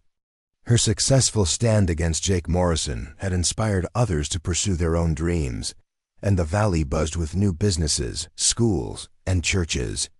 Pete Kowalski opened a new carpentry shop. Carlos Mendoza started a successful irrigation company, and Agnes Porter began teaching advanced farming techniques to anyone willing to learn. Morrison lived for another 8 months, long enough to see his daughter Rebecca marry a kind young teacher from back east, long enough to hold his first grandchild, and long enough to earn a measure of forgiveness from the community he'd terrorized.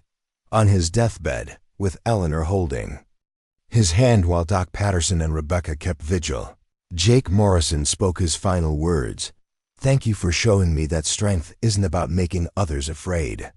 It's about making them hope. Eleanor Blackwood lived in Copper Creek for the rest of her long life, becoming a pillar of the community and a legend throughout the territory. She never remarried, but she was never truly alone. Her home became a gathering place for anyone who needed help, advice, or simply a reminder that courage could triumph over fear. Years later, when visitors would ask about the widow who'd faced down the most powerful man in the valley, old-timers would smile and point to Eleanor's thriving farm. They'd tell the story of the knife that froze every cowboy in town, but more importantly, they'd tell the story of the mercy that melted the heart of a man who thought he was beyond redemption. Eleanor Blackwood had come to Copper Creek with nothing but grief and a deed to worthless land. She'd built something far more valuable, a community where ordinary people could stand up to bullies, where mercy was stronger than vengeance, and where a woman's tears could water the seeds of hope. In the end, that was worth more than all the tough land in Texas. The autumn wind carried the sound of children's laughter across Eleanor Blackwood's property as she stood on her porch, watching the newest generation of Copper Creek residents play in her front yard. At 42, Eleanor had grown into the role of the valley's unofficial matriarch, though she still wore black in memory of her late husband Thomas. The lines around her eyes spoke of laughter as much as sorrow, and her hair, now streaked with silver, was usually pulled back in a practical bun. The Copper Creek of 1885 bore little resemblance to the dusty, fear-ridden town Eleanor had first encountered. Main Street bustled with legitimate businesses. The schoolhouse had been expanded twice to accommodate the growing population, and the new railroad depot built right through Eleanor's original property, just as Jake Morrison had predicted. Brought prosperity to the entire valley. Eleanor's land had become the heart of the community in ways she'd never imagined. Her original cabin had been expanded into a sprawling farmhouse that served as an informal meeting hall, and her barns housed not just her own livestock but also served as temporary shelter for new families arriving to start fresh lives in the valley. The irrigation system Carlos Mendoza had helped her build now watered half the farms in the area, but success had brought new challenges, and Eleanor found herself dealing with problems she'd never anticipated during those desperate early days. "Mrs. Blackwood?" a young voice interrupted her thoughts. She looked down to see Timothy Morrison, Jake's grandson, tugging at her skirt. At 8 years old, the boy was the image of his grandfather, but with his mother Rebecca's kind eyes. "What is it, Timothy?" "Mama says there's trouble coming with the railroad men. She says you might know what to do." Eleanor smiled and ruffled the boy's hair. "Tell your mama I'll be by this evening. Right now, why don't you go help Mrs. Porter with the apple harvest?" As Timothy scampered away, Eleanor's expression grew serious. The trouble Rebecca had mentioned was more significant than most people realized.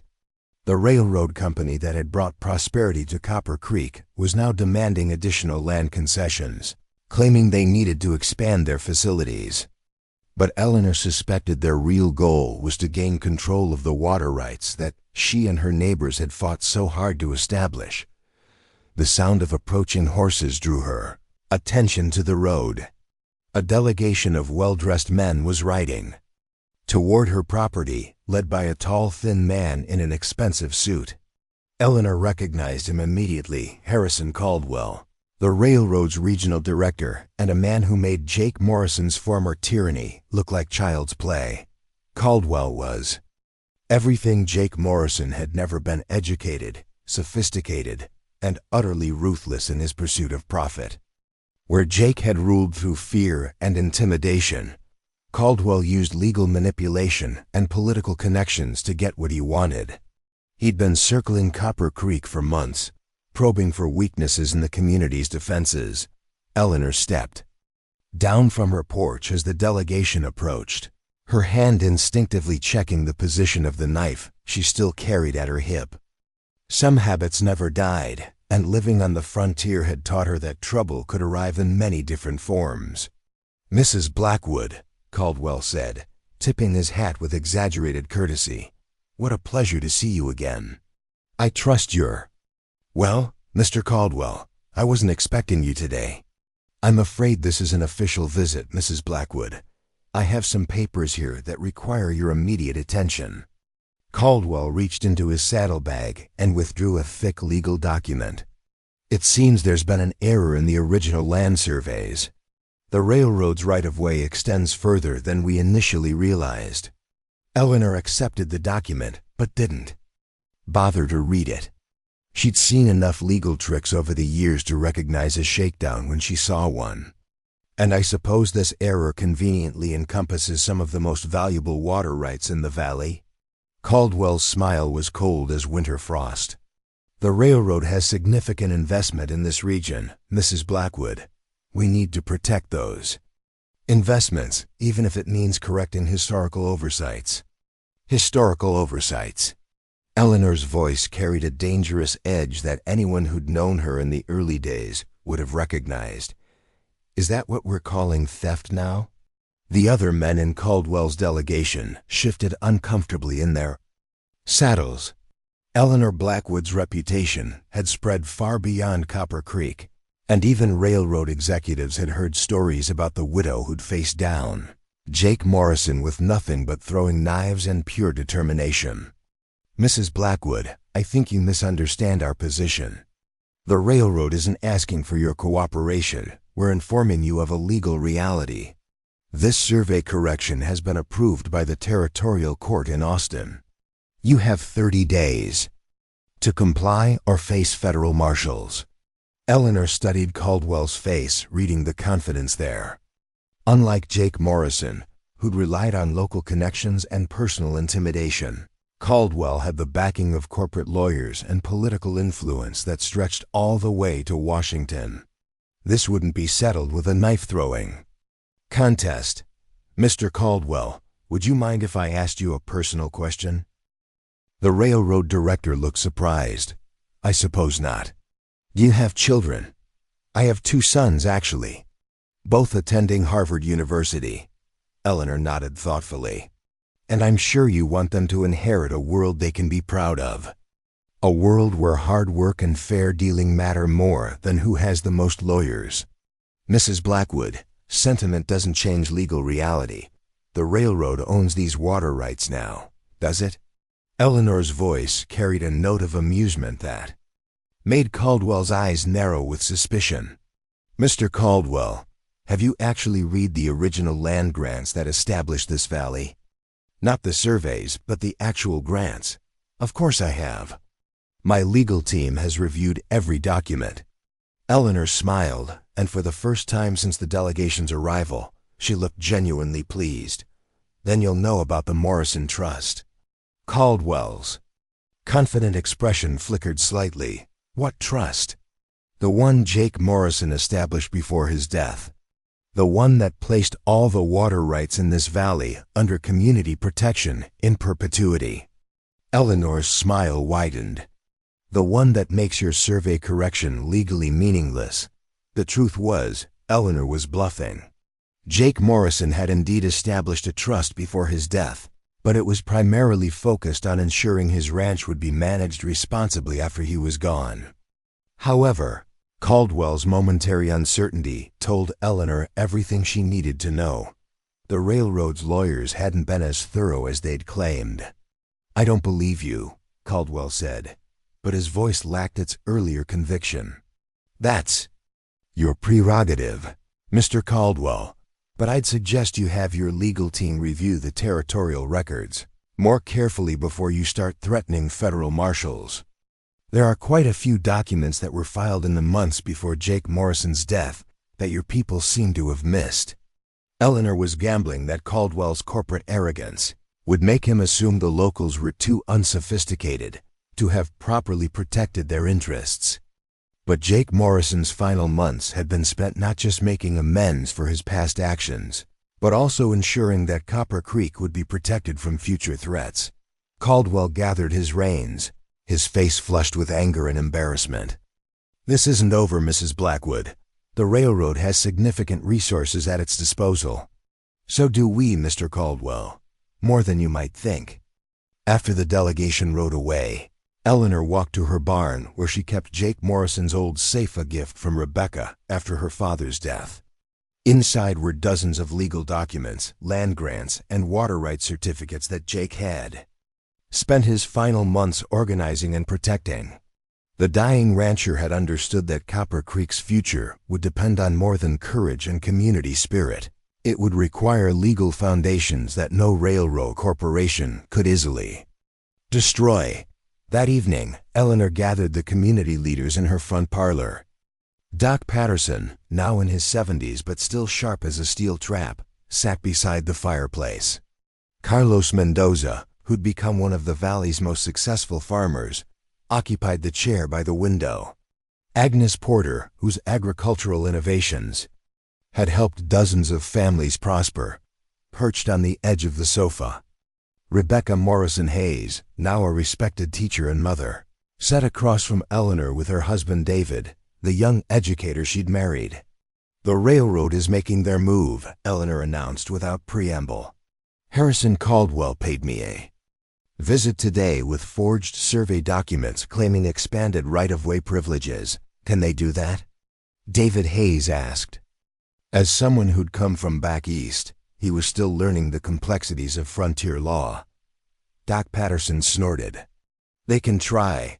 Question is, do we have the legal ammunition to stop them?"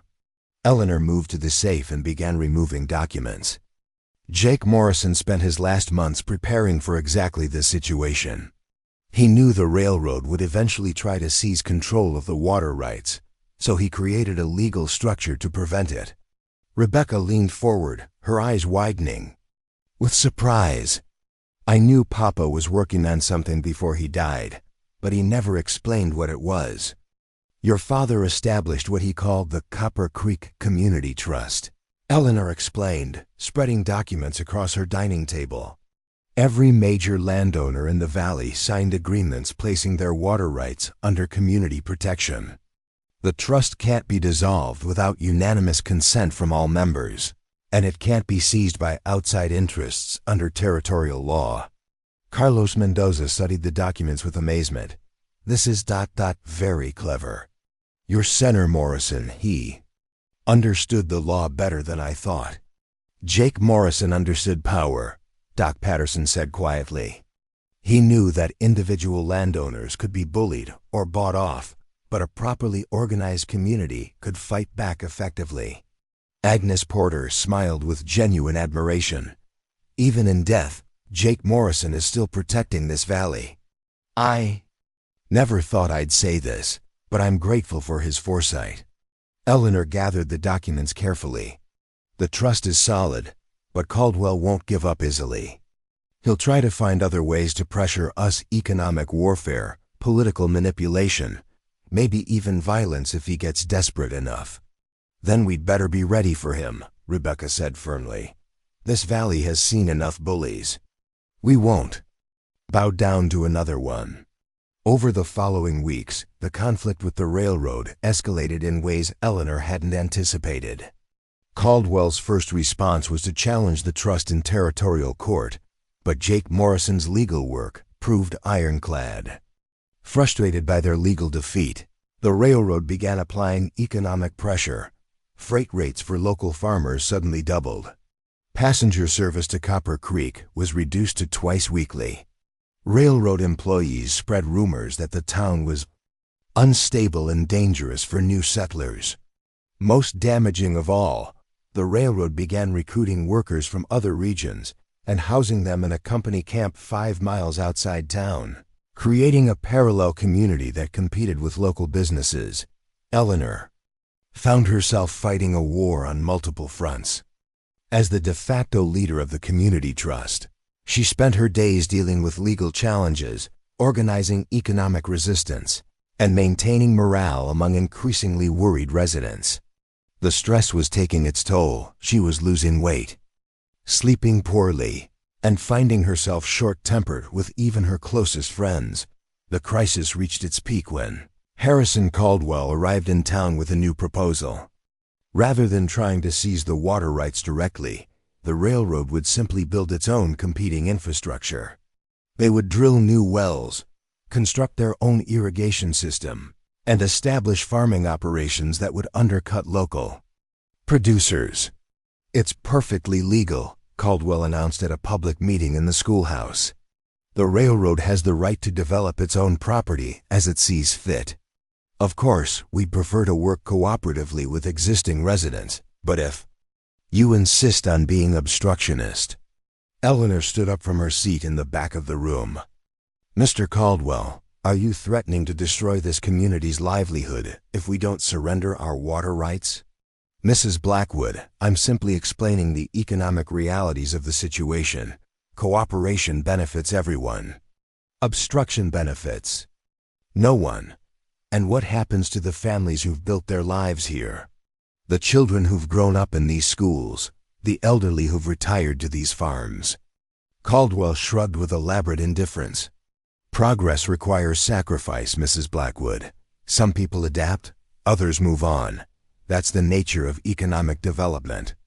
Eleanor felt the familiar anger rising in her chest, the same fury that had driven her to face down Jake Morrison all those years ago. But this time, anger wouldn't be enough. Caldwell was too smart, too well-connected, and too insulated from personal consequences to be intimidated by individual courage. Mr. Caldwell, Eleanor said, her voice carrying clearly through the packed schoolhouse, I have a counter-proposal for you. I'm listening. Eleanor smiled, and those who knew her well recognized the expression that had preceded her most decisive moments. Give us 6 months to prove that our community can outproduce, out-innovate, and outcompete anything your railroad can build. If we fail, we'll sell you the water rights at fair market value. If we succeed, you withdraw your competing operations and work with us as equal partners." The room erupted in surprised murmurs. Caldwell looked intrigued, despite himself. And what exactly would constitute success in this competition? Agricultural output, economic growth, and community stability. We'll let the Territorial Agricultural Commissioner judge the results. Caldwell considered the proposal for a long moment. "And if I refuse your little competition?" Eleanor's smile became razor sharp. "Then we'll fight you in every court, every legislature, and every newspaper from here to Washington.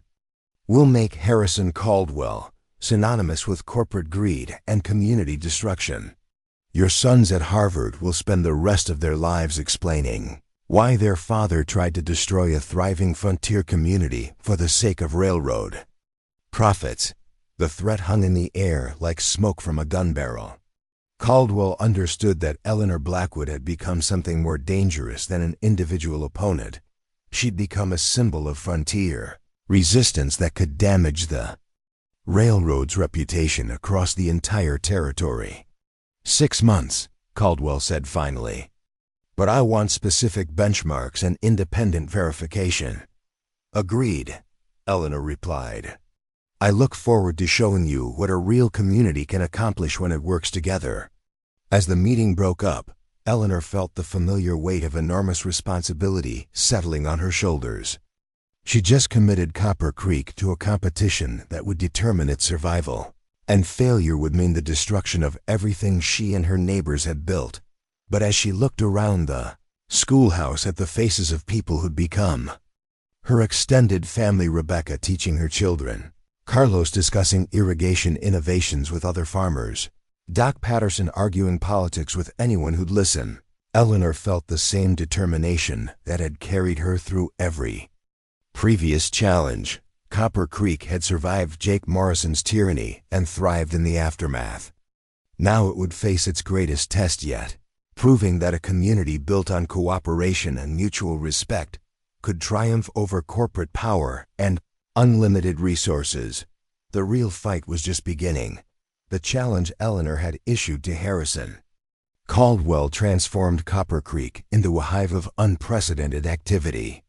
Within days of the public meeting, every resident understood that the next 6 months would determine whether their community survived as an independent entity or became another casualty of corporate expansion. Eleanor called the first strategy meeting at dawn, gathering the community's leaders in her kitchen while the rest of the valley still slept. The group had expanded since the early days. Carlos Mendoza now served as the agricultural coordinator. Rebecca Morrison Hayes had become the education director, and Pete Kowalski led the infrastructure committee. New faces included Dr. Sarah Chun, a young physician who'd arrived from San Francisco, and James Running Bear, a Comanche engineer who'd helped design irrigation systems across 3 territories. "We have 180 days to prove that our community model can outproduce anything the railroad builds," Eleanor began, spreading maps and production charts across her dining table. "Caldwell isn't going to make this easy. He has unlimited capital, the latest agricultural equipment, and access to experienced managers from corporate farms back east."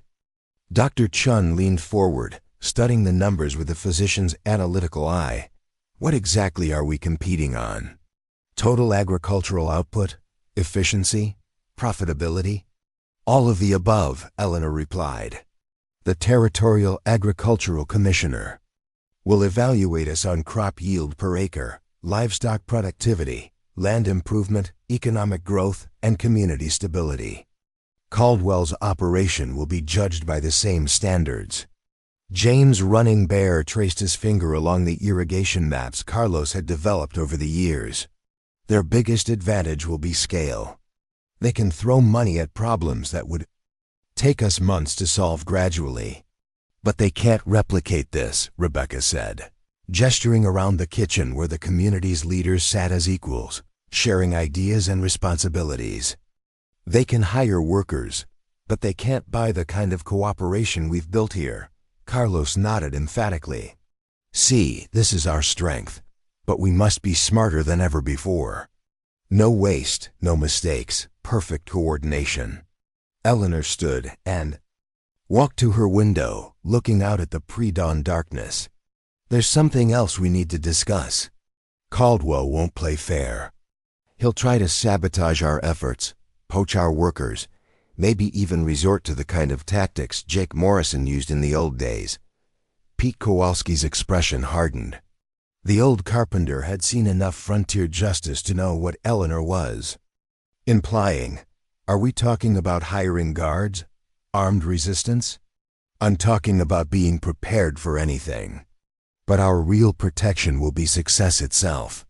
If we can demonstrate that our model works better than theirs, we'll have public opinion on our side. That's more powerful than any number of hired guns. Dr. Chun raised a concern that had been bothering many residents. Eleanor, what if we succeed, but Caldwell simply refuses to honor the agreement? What's to stop him from claiming we cheated or finding some legal loophole? Eleanor smiled grimly. I've been corresponding with newspaper editors in Austin, San Antonio, and Denver. They're very interested in this story, the plucky frontier community standing up to the mighty railroad corporation. If Caldwell tries to back out of our agreement, he'll find himself facing a public relations nightmare.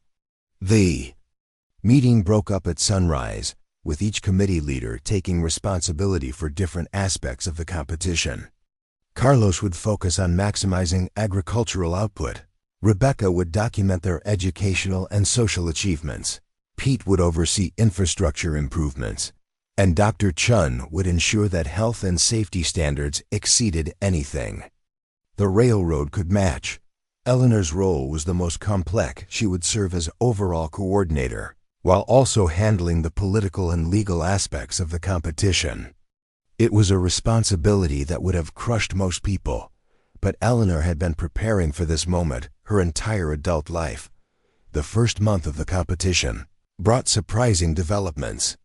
True to Eleanor's predictions, Caldwell's operation began with impressive efficiency. Railroad workers cleared land at unprecedented speed, using steam-powered equipment that could accomplish in days what would take Copper Creek's farmers weeks. They drilled wells with the latest machinery, constructed buildings with factory precision components, and established agricultural operations that looked like small industrial complexes. But Eleanor had anticipated this initial advantage. Copper Creek's strategy was built on sustainability rather than dramatic gestures. While the railroad's operation impressed observers with its scale, the community focused on innovations that would pay dividends over time. Carlos Mendoza revolutionized the valley's irrigation system, implementing techniques he'd learned from Native American farmers and combining them with engineering principles James Running Bear had developed. The result was a water distribution network that used 40% less water while increasing crop yields by 60%. Rebecca's educational initiatives produced unexpected benefits for the agricultural competition. She organized advanced classes in agricultural science, teaching local children cutting-edge farming techniques that they then shared with their families. The schoolhouse became a research center where new methods were tested and refined before being implemented across the community. Dr. Chun's medical innovations proved equally valuable. She established the territory's first rural public health program, implementing sanitation and nutrition standards that dramatically reduced illness among agricultural workers. Healthy workers were more productive workers, and the community's illness rates dropped to levels that amazed visiting territorial officials. But the railroad wasn't standing still. Harrison Caldwell proved to be a formidable opponent, implementing strategies that Eleanor hadn't anticipated. He began recruiting workers from Copper Creek itself, offering wages that were double the local standard. Several of the community's most skilled farmers accepted railroad positions, taking their knowledge and experience with them. The defections hit Eleanor like physical blows. These weren't just workers leaving for better opportunities. They were neighbors abandoning a community that had nurtured and supported them. The most painful departure was that of Miguel Santos, a young farmer whose family had been among Eleanor's earliest supporters. Miguel's decision to join the railroad operation felt like a personal betrayal. "I don't understand it," Eleanor confided to Rebecca one evening as they walked through her garden. "We've helped these people build their lives. Here, why would they abandon everything for railroad money?"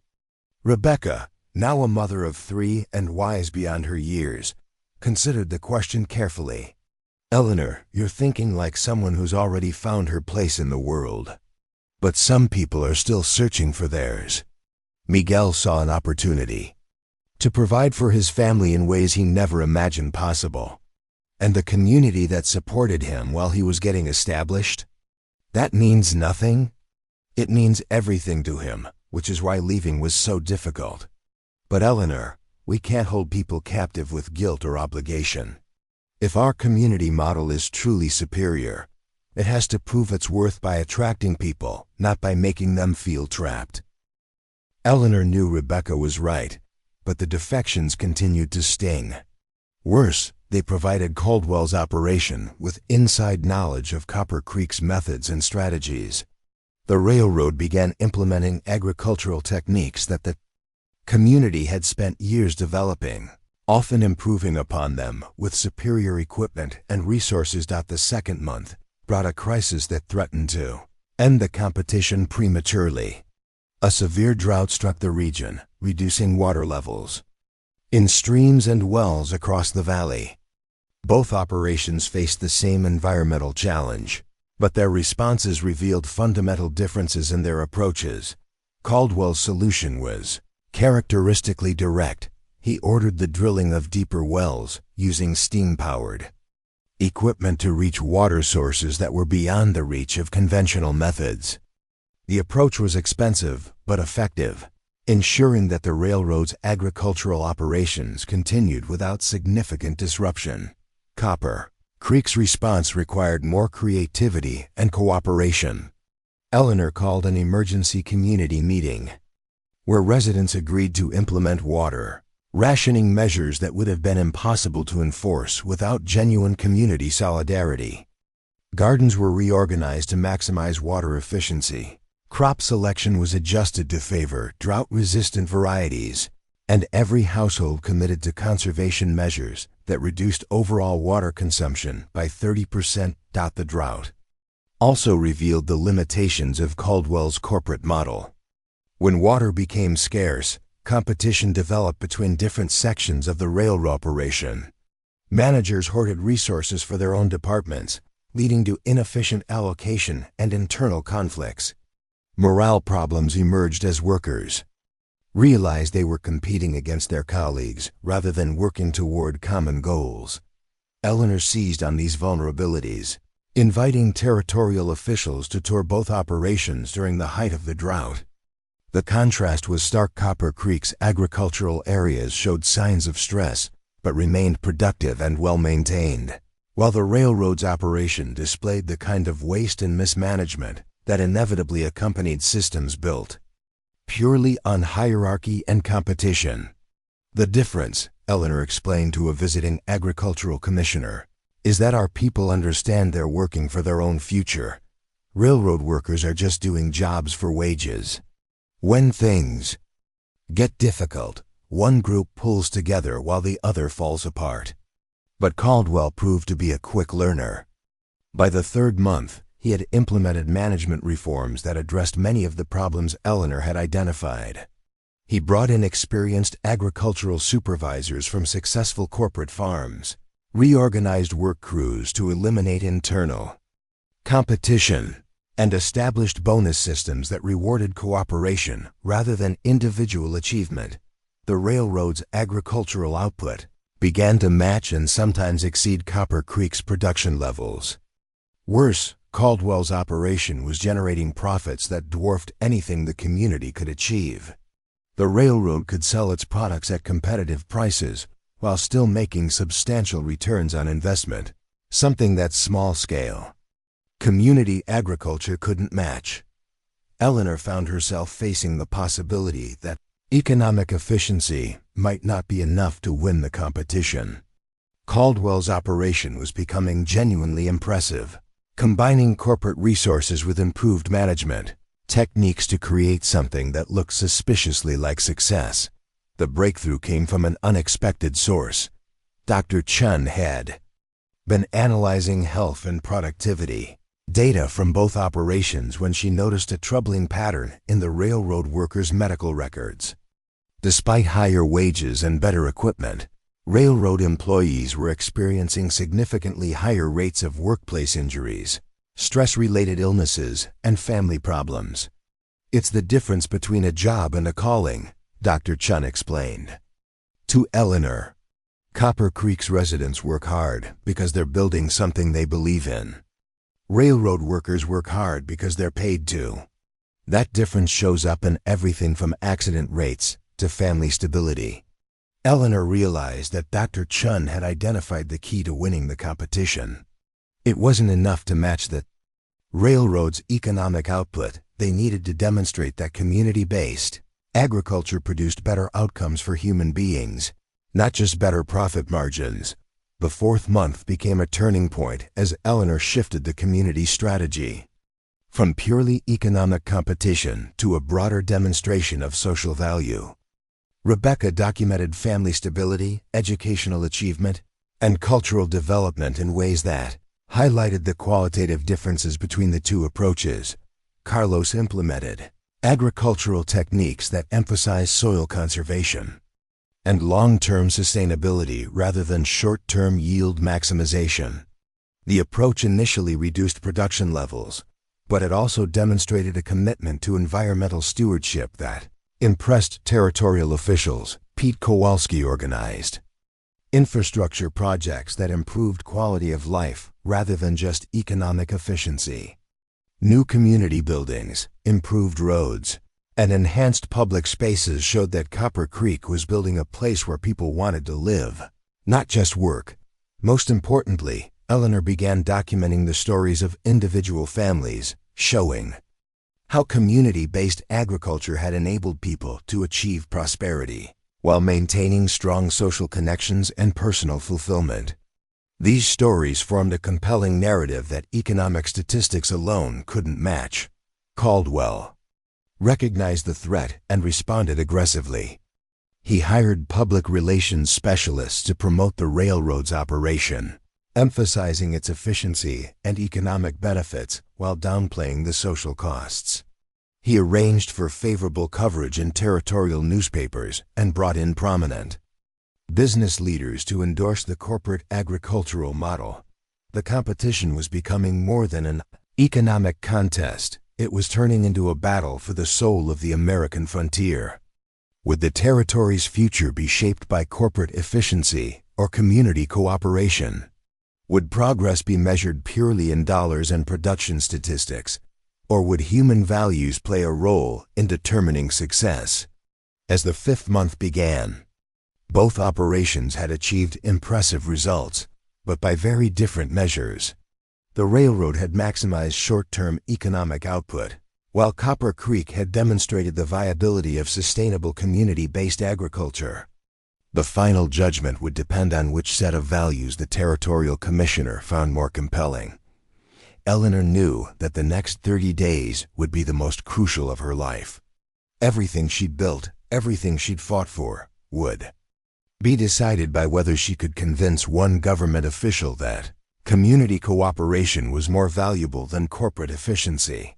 The stakes had never been higher. And failure would mean the end of more than just her personal dreams. It would signal the defeat of an entire way of life that had sustained frontier communities for generations. The morning of judgment arrived with unseasonable warmth, as if nature itself wanted to witness the conclusion of the most watched agricultural competition in territorial history. Territorial Agricultural Commissioner William Hayes, no relation to Rebecca's husband, had spent 3 days inspecting both operations. His team of evaluators measuring everything from soil quality to worker satisfaction. Eleanor stood in her Kitchen at dawn, the same room where she'd planned Copper Creek's strategy 6 months earlier. Through her window, she could see families gathering in the town square, their faces showing the strain of uncertainty. Children who'd grown up thinking Copper Creek would always be their home now faced the possibility of watching their community dissolve into corporate property. The knock on her door came precisely at 8 o'clock. Commissioner Hayes stood on her porch, a tall man with silver hair and the weathered hands of someone who'd spent his life working the land before becoming its official judge. "Mrs. Blackwood," he said, removing his hat, "I wonder if we might speak privately before I announce my findings." Eleanor's heart hammered as she led him to her parlor. Commissioner Hayes had earned his reputation for fairness, but he was also known for favoring measurable results over sentimental considerations. The numbers would likely favor Caldwell's operation.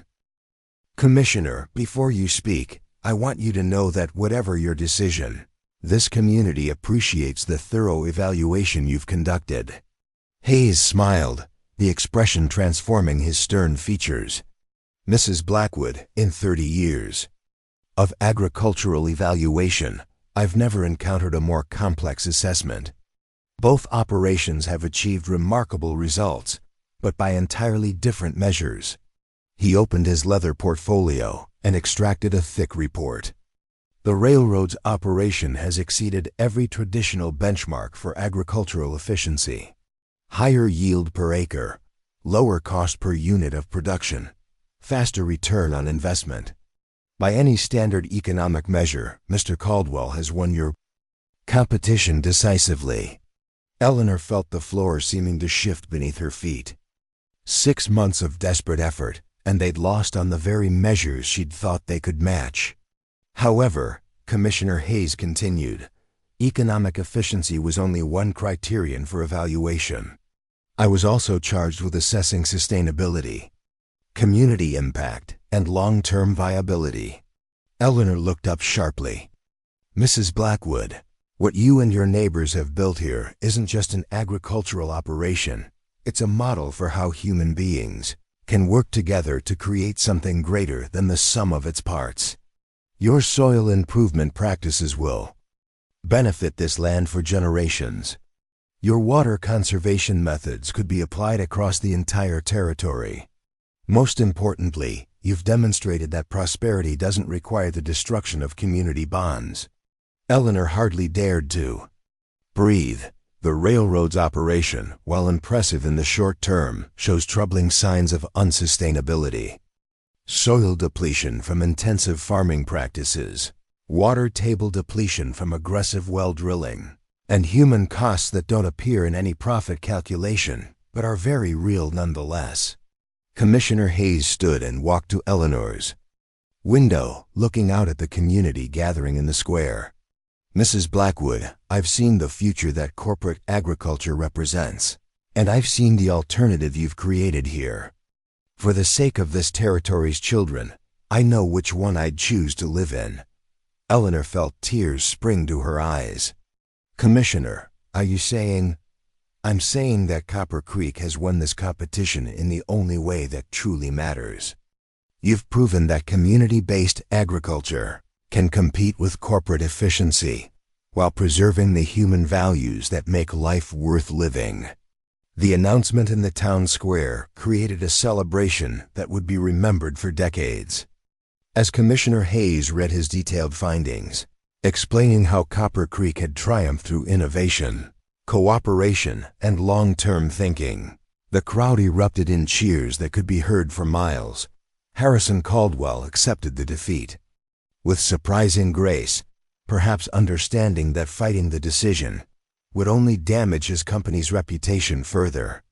At the public ceremony, he approached Eleanor with what appeared to be genuine respect. "Mrs. Blackwood, I underestimated what you'd built here.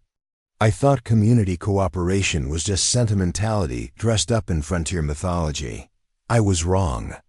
Eleanor studied his face, seeing something she hadn't expected: genuine admiration rather than corporate calculation.